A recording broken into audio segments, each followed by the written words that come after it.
Good morning dear students, this is Anuj Kumar from SPSM public school online classes. आज जो हम बात करने वाले हैं, this is a class 7 students and lesson number first है। तो ये आपका जो वीडियो है क्लास नंबर 7 के लिए है। उनका जो फर्स्ट पोएम है इंडियन वीवर्स, भारतीय जुलाहें कह सकते हैं आप, या भारतीय बुनकर। उन भारतीय बुनकरों के बारे में the पोइटिस Sarojini Naidu is talking about. And first of all, I would like to tell that Sarojini Naidu, who is a nightingale of India, जिन्हें भारत की कोकिला कहा जाता है, she is a very great poetess. So Indian Weavers by Sarojini Naidu। आइए पहले इस poem को हम पढ़ते हैं। तो this is the poem Indian weavers, भारतीय जुलाहें, जिनको आप बुनकर भी कह सकते हैं, by Sarojini Naidu. She is a very great poetess of India and also called nightingale of India.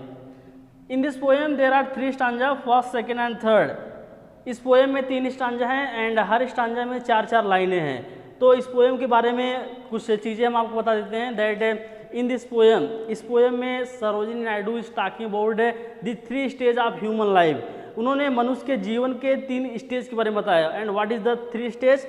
In the first stanza, पहले स्टांजा में सरोजिनी नायडू एक चाइल्डहुड के बारे में बात करती हैं, मनुष्य का जो बाल्यावस्था होता है उसके बारे में बात करती हैं। सेकेंड स्टांजा में मैरिज लाइफ, किस तरह से मैरिज लाइफ के बारे में बात करती हैं। एंड थर्ड स्टांजा में डेथ के बारे में। तो इस तरह से सरोजिनी नायडू मनुष्य के जीवन में उनके बाल्यावस्था, उनके मैरिज लाइफ के बारे में और उनके डेथ के बारे में बात करती हैं। तो आइए इस पोएम को लाइन टू लाइन देखते हैं।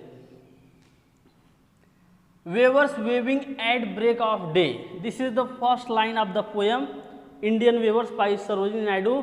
वेवर्स वेविंग, वेवर्स मतलब होता है बुनकर या जुलाहे, वेविंग मतलब बुनते रहते हैं। At break of day, break of day मतलब सुबह से, break of day means from morning, since morning we can say. Weavers weaving at break of day, कभी कहते हैं, सरोजिनी नायडू कहते हैं कि जुलाहे जो होते हैं, जो बुनकर होते हैं, वो सुबह से ही कपड़े बुनते रहते हैं। सुबह से ही वो क्या करते हैं, कपड़े को बुनते रहते हैं। Why do you weave a garment so gay? Sarojini Naidu दूसरे लाइन में पूछती हैं, means she is asking a question to the weavers of Indian weavers, that why do you weave, आप क्यों बुनते रहते हो ए गारमेंट, गारमेंट मतलब क्लॉथ, इस तरह से आप कपड़े क्यों बुनते रहते हो। सो गे, वो भी बहुत ज़्यादा सुंदर, आप बहुत सुंदर कपड़े क्यों बुनते हो। Blue as the wing of a halcyon wild, halcyon wild, यहाँ पे कपड़ों की तुलना जो है, एक हेल्सियन जो पक्षी होता है उसको हम किंग फिशर भी बोलते हैं, उस हेल्सियन बर्ड के जो विंग की तरह, उनका विंग कैसे होता है, ब्लू, नीले रंग का। Blue as the wing of a halcyon wild. तो कवित्री कहते हैं कि आप हेल्सियन पक्षी के, हेल्सियन जो एक वाइल्ड पक्षी है, जंगली पक्षी के विंग मतलब पंख की तरह नीला कपड़ा आप क्यों बुनते हो। We weave the robes of a new born child. तो लास्ट लाइन में जो बुनकर हैं, जो जुलाहे हैं, वो आंसर देते हैं सरोजिनी नायडू को कि वी वेव, हम बुनते हैं, दी रोब्स, रोब्स मतलब कपड़े बुनते हैं, of a new born child. New born child मतलब एक नवजात शिशु के लिए, एक नवजात शिशु के लिए कपड़े बुनते रहते हैं। तो इस तरह से हमने आपको पहले से बताया कि इस पहले स्टांजा में सरोजिनी नायडू जो हैं चाइल्डहुड के बारे में, मनुष्य के बचपन के बारे में बात करती हैं। तो जुलाहे कहते हैं we weave the robes of a new born child, हम एक नवजात शिशु के बच्चे के लिए, हम नवजात शिशु के लिए कपड़े बुनते रहते हैं। एक बार आप इसको देख लेंगे। Weavers weaving at break of day, जुलाहे सुबह से ही कपड़े बुनते रहते हैं। Why do you weave a garment so gay? Sarojini Naidu कहती हैं कि आप इतना सुंदर कपड़ा क्यों बुनते हो। Blue as the wing of halcyon wild, halcyon जो पक्षी है उसके पंख के समान आप नीले कलर का कपड़ा क्यों बुनते हो। We weave the robes of a newborn child, जुलाहे कहते हैं कि हम नवजात शिशु के लिए कपड़े बुनते रहते हैं। तो आपका पहले स्टांजा हुआ।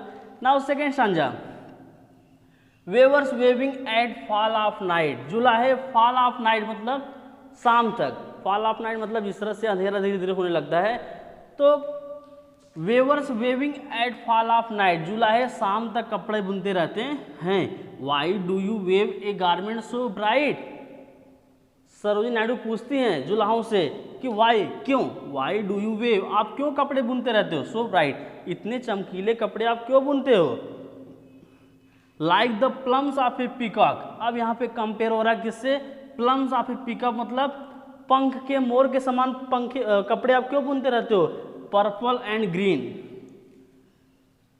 Like a plums of A peacock purple and green, आप एक मोर के पंख के समान पर्पल एंड ग्रीन कलर के कपड़े आप क्यों बुनते रहते हो। We weave the marriage veil of a queen, लेकिन अंत में जुलाहे कहते हैं कि we weave the marriage veil of a queen, हम एक रानी के उसके शादी के लिए कपड़े बुनते रहते हैं, उसके घूंघट के लिए। वेल मतलब क्या होता है, घूंघट। We weave the marriage, marriage मतलब होता है शादी, वेल मतलब घूंघट, एक दुल्हन के घूंघट के लिए हम क्या करते हैं, कपड़े बुनते रहते हैं। तो इस तरह से दूसरे स्टांजा में सरोजिनी नायडू जो है मैरिज लाइफ के बारे में बात कर रही हैं। And now third stanza, weavers weaving solemn and still, जुलाहे सॉलम एंड स्टील मतलब बहुत शांति से कपड़ा बुनते रहते हैं। जुलाहे बहुत शांति से क्या करते हैं, कपड़े को बुनते रहते हैं। What do you wave in the moon light chill, Sarojini Naidu पूछती हैं कि व्हाट डू यू वेव, आप क्या बुनते रहते हो, in the moon light chill. Moon light chill मतलब चंद्रमा के प्रकाश में, मतलब रात में आप क्या बुनते रहते हो, इस ठंडी रात में। चिल मतलब बहुत ठंड में, वो भी मून लाइट, इस चांदनी प्रकाश में आप क्या बुनते रहते हो। White as a feather, white मतलब सफ़ेद, एज ए फीदर पंख की तरह सफ़ेद, and white as a cloud, और बादलों की तरह सफ़ेद आप क्या बुनते रहते हो। We weave the dead man's funeral shroud, अंत में कवित्री कहती हैं कि वी वेव हम बुनते रहते हैं ए डेड मैंस, मतलब आदमी जब मर जाता है, जब एक आदमी मर जाता है तो उसके फ्यूनरल के लिए, उसके कफन के लिए हम क्या करते हैं, कपड़े बुनते रहे। फ्यूनरल श्राउड मतलब उसके कफन के लिए कपड़े बुनते रहते हैं।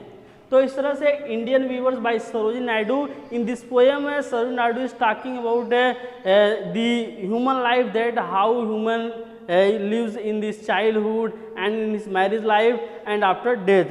and in this poem, इस पोएम में कवित्री ने बताया कि जुलाहे जो है किस तरह से एक बच्चे के लिए कपड़े बुनते हैं, किस तरह से एक दुल्हन के लिए कपड़े बुनते हैं, लेकिन अंत में क्या होता है, आदमी जब मर जाता है तो उसके कफन के लिए भी क्या करते हैं, वे कपड़े को बुनते रहते हैं। So this is the poem Indian weaver by Sarojini Naidu. आज के लिए इतना ही, धन्यवाद।